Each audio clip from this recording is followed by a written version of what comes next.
Welcome to Manju cooking wonders. నేను మీ మంజు. ఒక చుక్క నూనె కూడా వాడకుండా మీకు ఒక మంచి హెల్దీ బ్రేక్ఫాస్ట్ రెసిపీ చూపిస్తాను. దీనిలో ప్రోటీన్ ఎక్కువగా ఉంటుంది, ఫైబర్ ఎక్కువగా ఉంటుంది, చాలా ఈజీగా కూడా చేసుకోవచ్చు.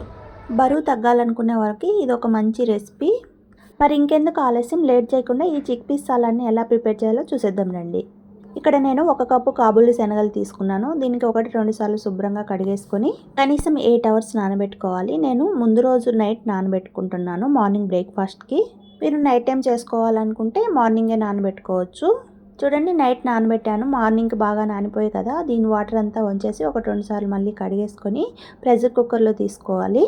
మనం ఏ కప్పుతో అయితే కాబూలి శనగలు తీసుకున్నామో అదే కప్పుతో వాటర్ వేసుకోండి. లైట్గా కొద్దిగా ఉప్పును కూడా యాడ్ చేసుకొని మూత పెట్టి మీడియం ఫ్లేమ్లో 5 విజిల్స్ రానిచ్చుకోండి.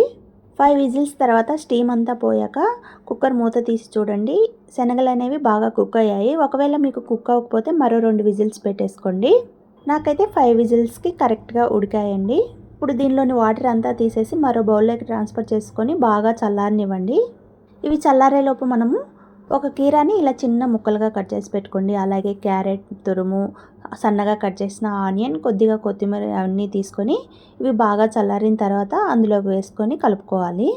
చాలా బాగుందండి. మా పిల్లలు కూడా బాగా ఇష్టంగా తిన్నారు.